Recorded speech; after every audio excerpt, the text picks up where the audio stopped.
और सबसे पहले खबरें अमृतसर ट्रेन हादसे से जुड़ी।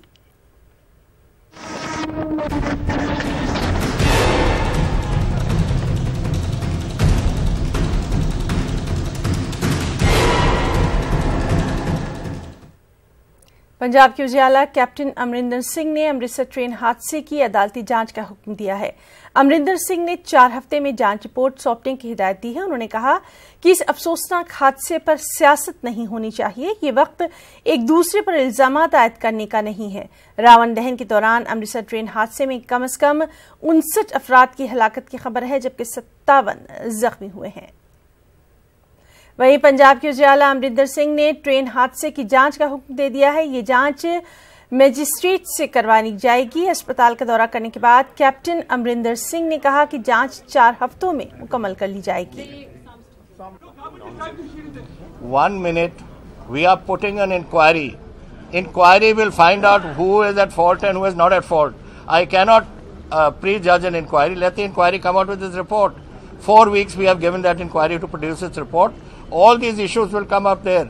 Who got permission, who didn't get permission, who gave permission, ये सारी गल्लां उदों आउणगियां। हुण तुसीं दस्सो बेटा, what do you say?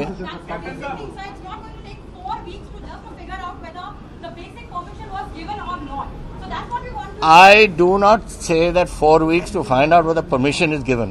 I said 4 weeks to reach a conclusion on every aspect, and that 4 weeks should come forward in no time at all. Shiromani Akali Dal के सदर और पंजाब के साबिक नायब वज़ीर सुखबीर सिंह बादल ने अमृतसर में जाए हादसे का दौरा करने के बाद इसे हादसा नहीं बल्कि कत्लेआम करार दिया। सुखबीर सिंह बादल ने नवजोत सिंह सिद्धू से फौरी इस्तीफे का मुतालबा किया। उन्होंने इस मामले में सख्त से सख्त कार्रवाई करने की भी मांग की।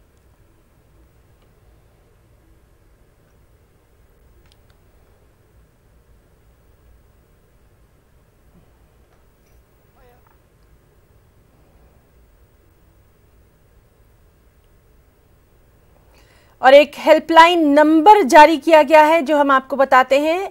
नंबर है 0813-222-3171। एक और नंबर है 0183-256-4485। तो नंबर आप नोट कर लीजिए 0813-222-3171, 0183-256-4485।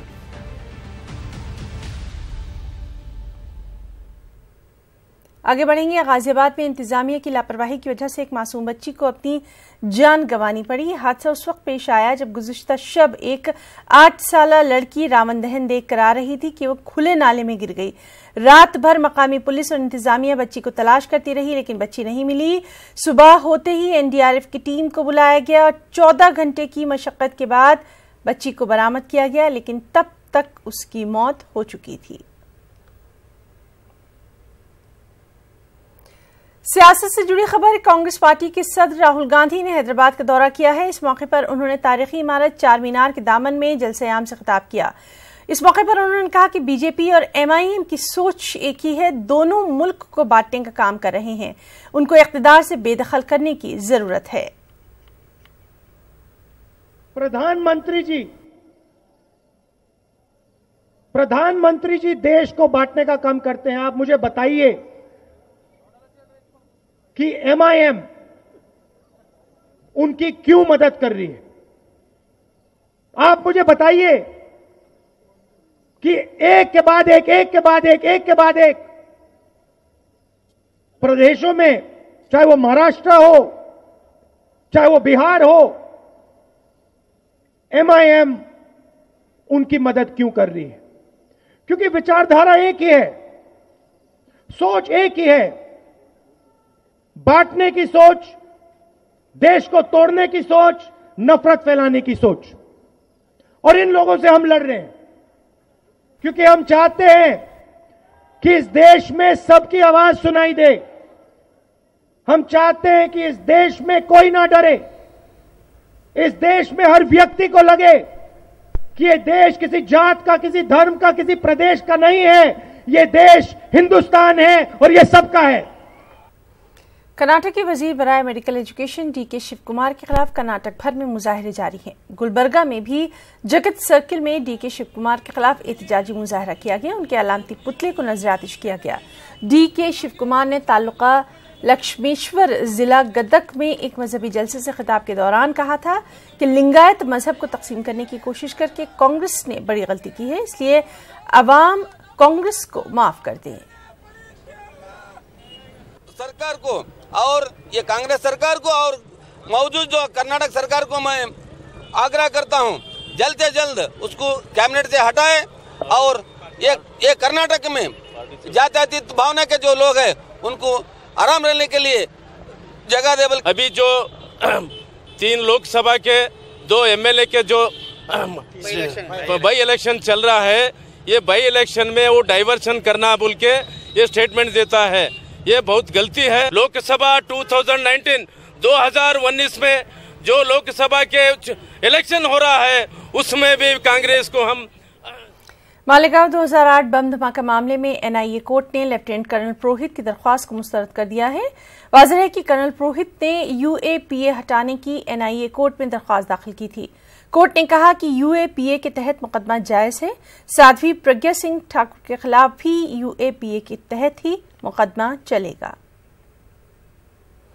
बेंगलुरु से खबर है, जहां के हज भवन में आज हज 2019 की दरख्वास्त फॉर्म्स का रस्मी तौर पर इजरा किया गया। रियासत के वजीर हज और अक़लियती बहबूद ज़मीर अहमद खान, रियासती हज कमेटी के चेयरमैन आर रोशन बेग ने हज के दरख्वास्त फॉर्म्स का इजरा किया।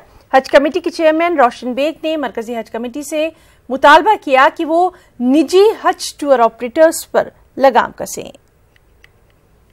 लास्ट 3 साल से हमारे को 3rd कैटेगरी दे रहे हैं, तो लास्ट टाइम मैं मिनिस्टर से उनको लेटर भी लिख के मैं पर्सनल जाके मिनिस्टर से मिल के आया, भाई इतना जुल्म क्यों कर्नाटका के ऊपर, तुम हर टाइम केरला वाले को नंबर 1 कैटेगरी दो, एक बार सबको ऑप्शन दो, तो कर्नाटका वालों को तुम क्यों नहीं फर्स्ट कैटेगरी में देते। इंशाअल्लाह इस बार अच्छा से अच्छा अकोमोडेशन लेने की कोशिश करेंगे। प्राइवेट टूर ऑपरेटर्स हैं, इनका जो ये माफिया है इसको बंद करें।